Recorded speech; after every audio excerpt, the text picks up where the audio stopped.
नमस्ते देवी और सज्जनों, आशाताईस रेसिपीमध्ये तुमचं खूप खूप मनापासून स्वागत आहे। तर चला मग आजची नवीन रेसिपी सुरू करूया। तर मी आज फुटाण्याची एकदम नवीन रेसिपी दाखवत आहे। तर इथे मी हे 1 वाटी फुटाणे घेतलेले आहेत आणि फुटाण्याच्या वरची साल काढून घेतलेली आहे। फुटाण्याला टाकायचं आहे एका मोठ्या बाउल मध्ये आणि फुटाण्यामध्ये टाकायचं आहे दूध।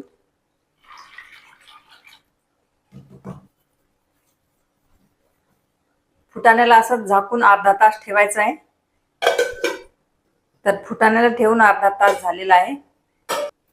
तर फुटाणे दुधामध्ये छान फुलले पण आहे। टाकायचं आहे मिक्सर जार मध्ये। आता याला ग्राइंड करून घेऊया। अशा प्रकारे ग्राइंड करून घेतलेला आहे। पॅन मध्ये टाकायचं आहे 2 चमच तूप।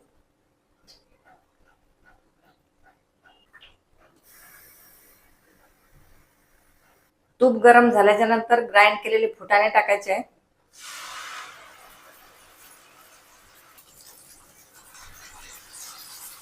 आता याला तुपामध्ये छान भाजून घ्यायचं।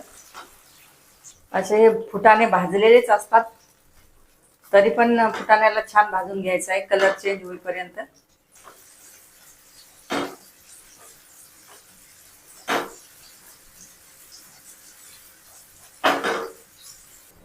तर याचं तूप रिलीज होईपर्यंत असंच चालवायचं आहे।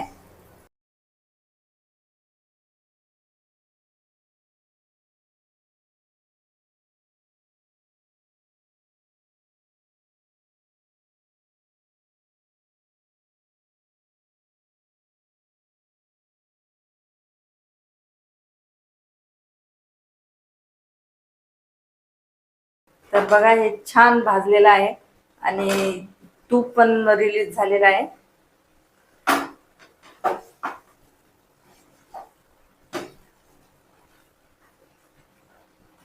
स्टेजवर टाकायची आहे 1 वाटी साखर।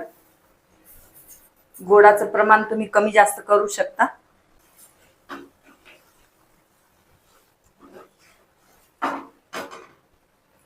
त्यामध्ये साखर विरघळण्यासाठी अर्धा कप दूध टाकायचं आहे।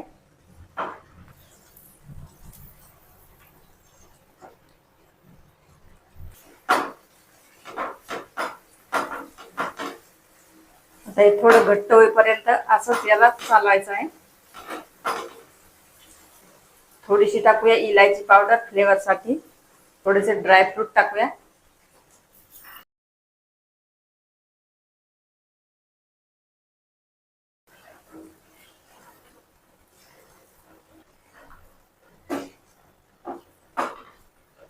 या फुटाण्याच्या हलव्यासमोर सगळे हलवे फेल आहेत।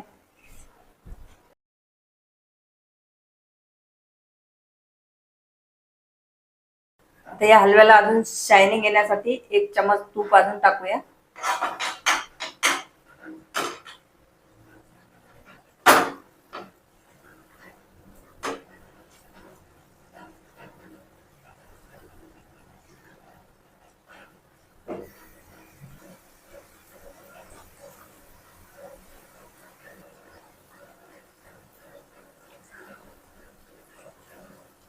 तर या हलव्याला या कन्सिस्टन्सी मध्ये पण ठेवू शकता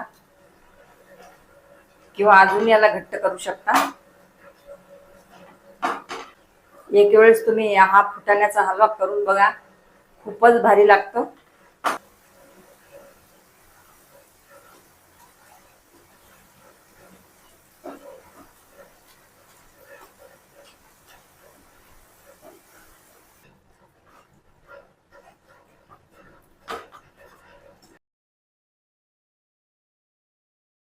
हा हलवा सर्व करण्यासाठी तयार आहे।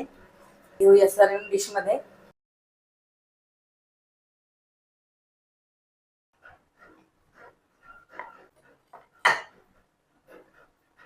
फुटाण्याच्या डाळीला दुधात भिजवून केलेला शिरा कसा वाटला कमेंट मध्ये जरूर सांगा।